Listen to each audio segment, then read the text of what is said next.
This is the Dove Lady again, going to read to you a book. I'm going to read it a little differently than I read it before. I have read this one already. It's called The Life and Teachings of the Masters of the Far East.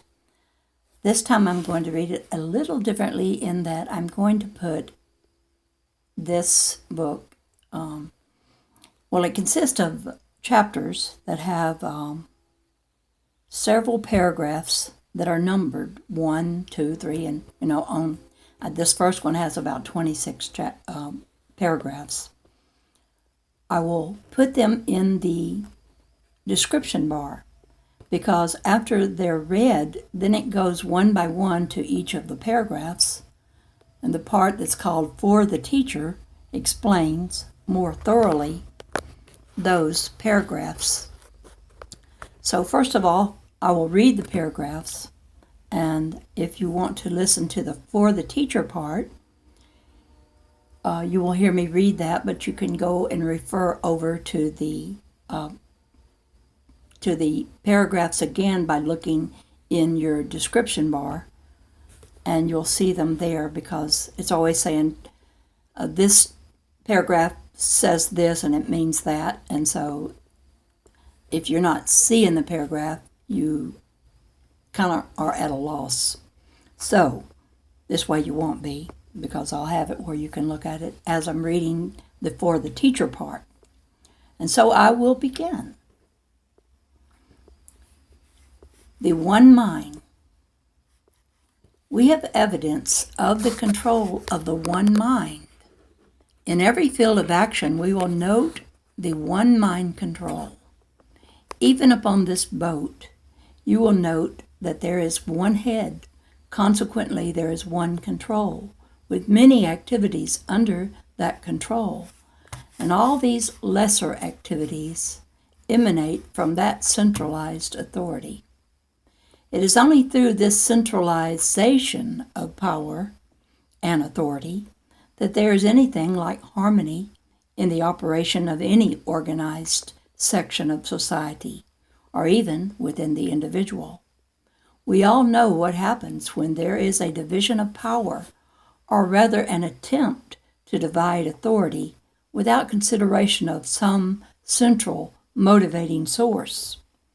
The orders which go forth from two sources to the various centers of activity can result only in confusion and chaos. If power emanates from more than one central directive head, the authority is destroyed and the entire structure is broken down. Where there is one controlling element which has dominion, power or control of motivating action, we are brought directly to that one element and thereby brought to one pointed action, which we have discussed before many times. It is through that action that we do accomplish, and that action brings us into a harmony with that central control, in that we do not scatter our forces, but work with the one force or power, which is complete control.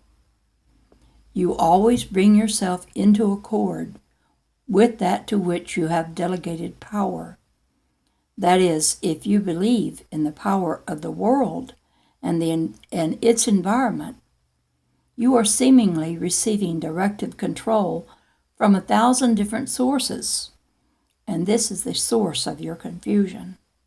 You do not know whether to obey the seeming demands made here, there, or some other place. And this division in the consciousness breaks down the entire structure of man's nature. He must know whom we have believed and become persuaded that he is able to keep that which we have committed unto him against that day. That one control does exist for every human being, if he will but use it. Of course, the use of that control must be conscious. It must be consciously directed or used for the purposes which we decree or which we establish. It is through the establishment of that control that our thoughts are brought into that one power of action, are one thought of expression. There they cannot help but express that which they send forth. In other words, the motivating principle we determine must come into existence. His servants are ye, to whom you yield yourselves servants to obey. And the manifest results must be determined by the outworking of that motivating force from which you receive your direction. The results can be no greater than is the power vested in the authority. This central control of the universe is often called principle, as well as mind. Principle does not bind it as closely, perhaps, as the one mind. Still, that principle controls and governs and knows what it is doing. It governs with intelligence, so it must be mind principle. The Hindus always put it as principle or the Almighty, which means that man does become that mighty controlling element. Man stands in his almightiness the moment he projects his thought to that one control, that one central directive authority. It is also simple if one looks at the entire situation with an open-minded and sane approach to it. You say in your own mind that this person or that condition has power to make you sad. This is delegating authority to a definite location or form. Obeying the authority which you have thus assigned, you embody in yourself the mental and emotional state which you recognize as existing in the nature of that authority. You could not possibly think of embodying joy from a source that you decree has only the power to make you sad. Then, through your obedience to the authority, you embody the sadness which you have admitted it has power to manifest in you, and you say, I'm sad. You become that which you embody. This is the whole secret power. But to manifest that mighty power that is ours, we must obey that source and embody the characteristics which it possesses. Then we should not hesitate to proclaim, I am that, as the Hindus put it, when that becomes the thing we have embodied.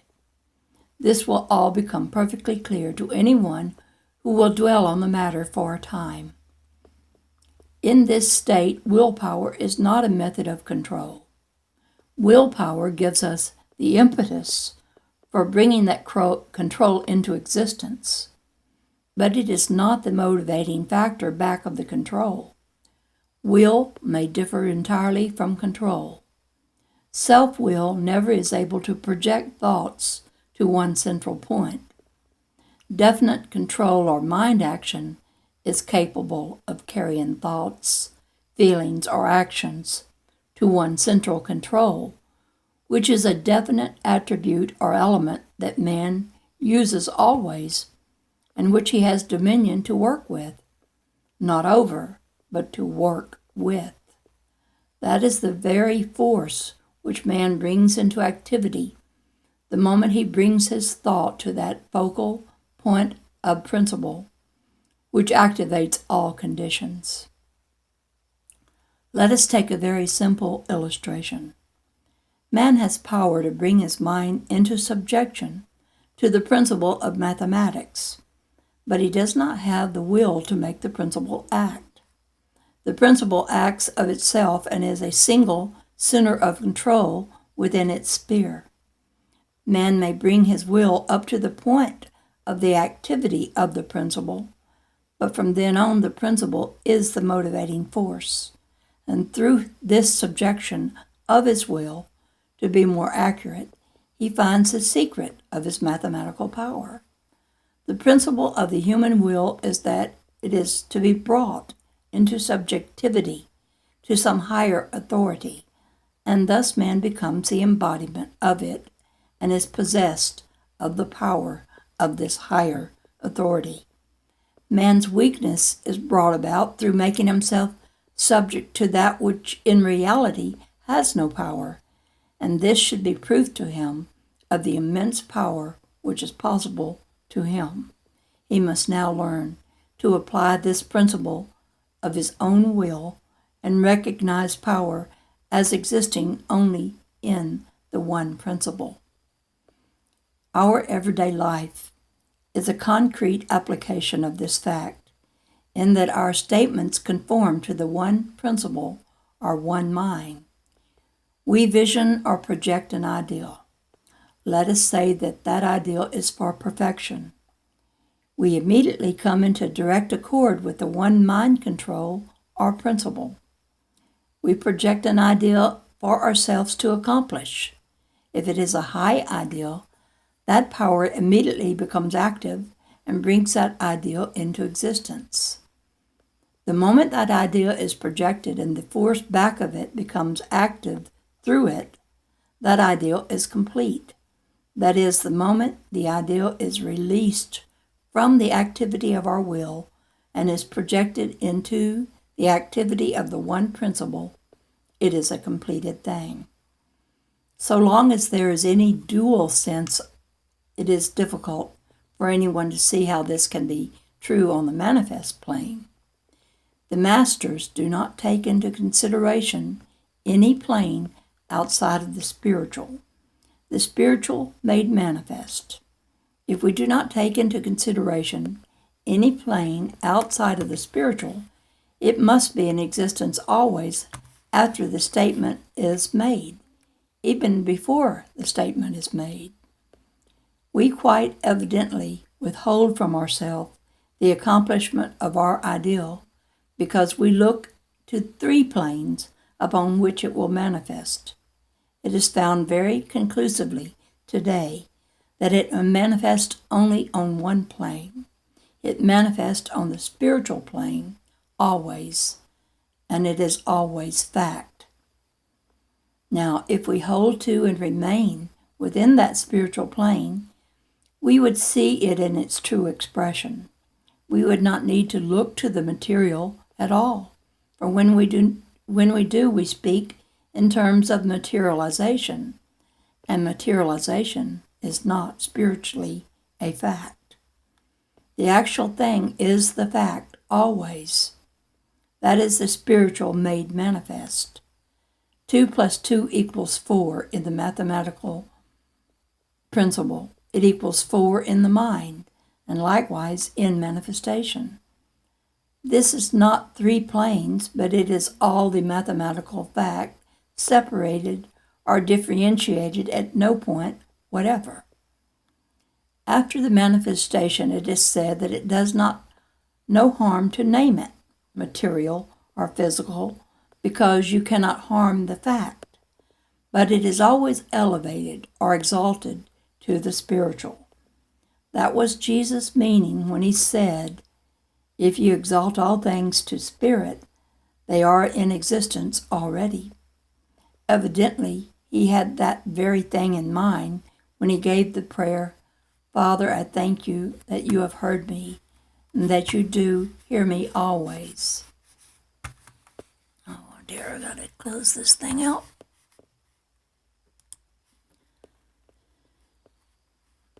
Evidently, he had that very thing in mind when he gave the prayer, "Father, I thank you that you have heard me and that you do hear me always." He knew fully that that which he saw as his ideal was already accomplished. To him it came forth instantly. Then he gave the statement that if you forth into the vineyard, go forth into the vineyard, it is ready for harvest. Now, if we take that definite position, there is no question but that we would be out of all of this difficulty completely. He immediately arose above every difficulty by the very attitude that he took. It was not a long, arduous process to him. It was instantaneous. He saw completely through the non-existence of them. That is not claiming that he denied them. It is quite evident that he never denied any condition. He always rose above it to the true spiritual condition.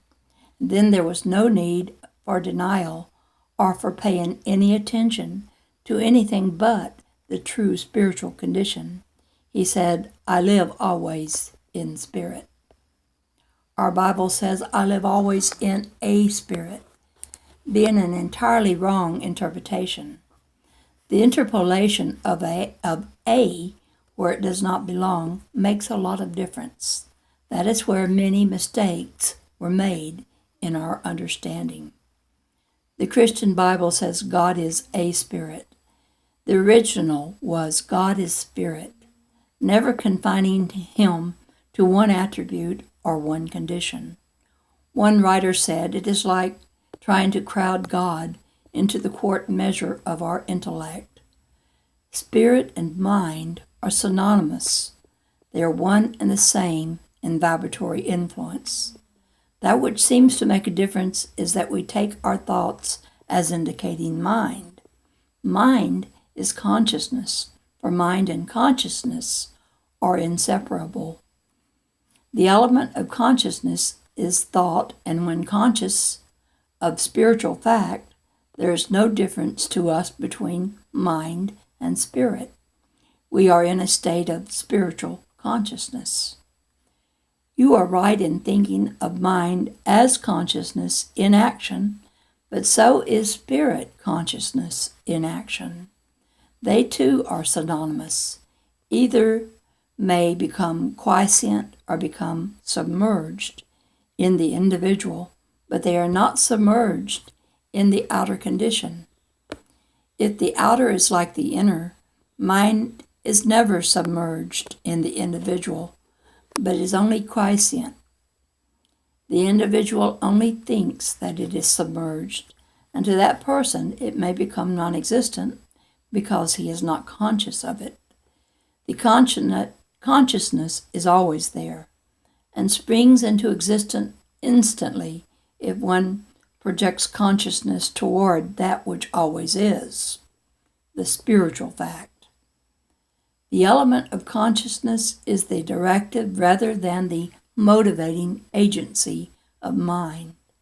Thus, it is indispensable in the sending forth of the emanations of mind, or as we put it, in stepping up the emanations of mind to their true state, providing the element of consciousness is true to the spiritual fact.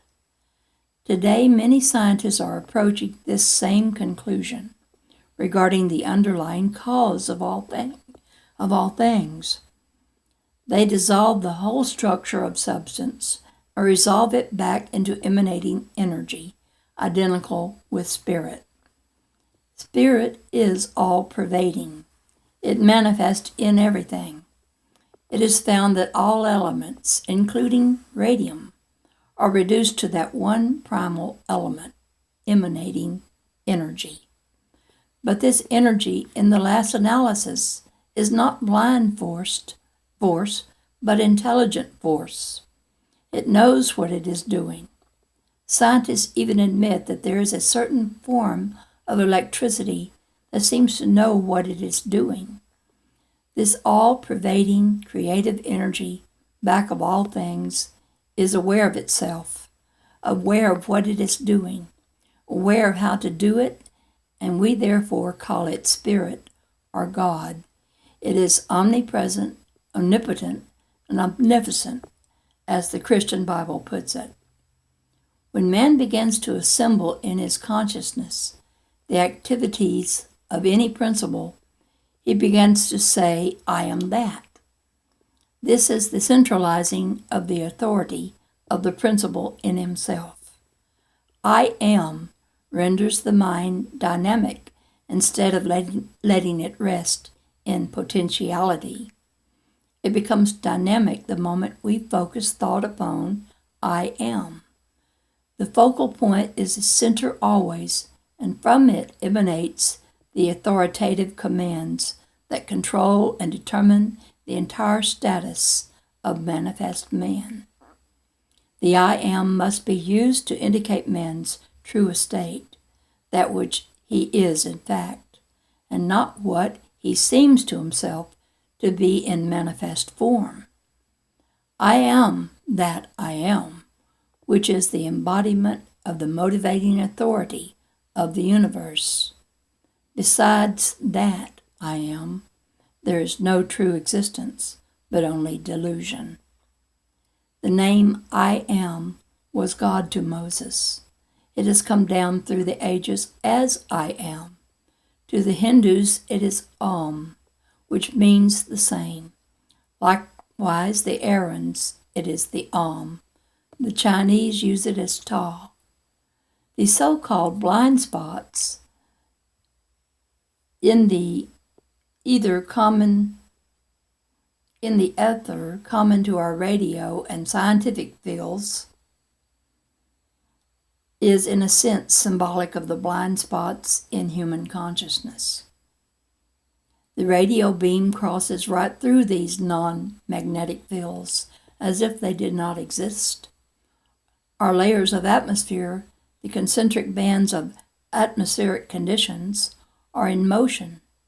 In our Earth, they are stationary. When a non-magnetic field moves over a magnetic field of our concentric bands, a vacuum-like condition is established. When a magnetic field passes over a non-magnetic field on the Earth's surface, it passes right through it and is lost. It is frequently more powerful at night than in the daytime. These non-magnetic fields are like the static states in human consciousness, more intense, with greater darkness or ignorance. But the positive radiations of the spiritual I am, the declaration of spiritual facts regarding man's nature and his place in the universe, eventually will eliminate all these static fields in human consciousness as well as in his affairs. The one mind is not constantly creating new ideas. It is manifesting ideas that have been created from the beginning. For the one mind is and always has been omnipotent, all-knowing. It has never been, nor will it ever be more or less than itself. It is all a process of reverberation. It is the same as our radio currents today. They are flooding back and forth or reverberating from one space to the other space. That is, from space to space, as you might say. Thought is, of course, the most potent of any radiations because it has control over the vibratory field of electricity and radio. In fact, both the vibratory field of electricity and of radio will impinge and reflect from the vibratory field of thought always. Radio follows a track in the atmosphere, regardless of a conductor. It follows a true track or trend. It operates through the ether. But thought in this sense does not travel, for thought is omnipresent. It is already there no matter to what point you refer. It is the impingement of thought upon the electrons that causes thought to appear to move. Mind is the motivating element. Thought moving concurrently with mind and in striking upon the electrons produces all movement in the plane of manifest substances. That which we call space is in reality the one spiritual mind. That is the principle by which the human soul, which is the replica of the spiritual mind, can overcome time and space. For there is no such thing as time and space in spirit. In spirit, all is complete, and in completeness there can be no such things as time or space. This is what is meant by letting the same mind be in you which was also in Christ. It is a state of complete oneness, existing in fact between the individual and the universal soul, and it must become a conscious fact to the individual. That is the complete mind, the controlling mind, functioning through the individual consciously. Physical man or man conscious of himself only as a physical being that thinks he is apart from God, the one mind, and thinks in terms of moving from place to place, is only moving in illusion for himself, and hence unhappiness. He really is in and of that one mind, and lives and moves and has his being in it. In Jesus' talks, his greatest statement was, "Peace, be still." It is never said in a loud voice projected of the will of man, but in unison with the calm, knowing power that comes from a sense of oneness. There is the greatest security and the greatest power. We have seen some of the greatest storms overcome by that simple statement. Likewise, the seeming brainstorms of human mind are stilled until one can feel the controlling power of the one mind. Now is when you can go and look at the all of these 26 paragraphs, because this is for the teacher part now. Oh, but I'm at 26 minutes, so I will go into this in the very next video, and I will also put into that video in the description bar those first 26 paragraphs, because this explains some of that which was a little hard to understand, but when you read the For the Teacher part, it becomes more evident what it is talking about. So this is the Dove Lady, over and out for now. Bye-bye.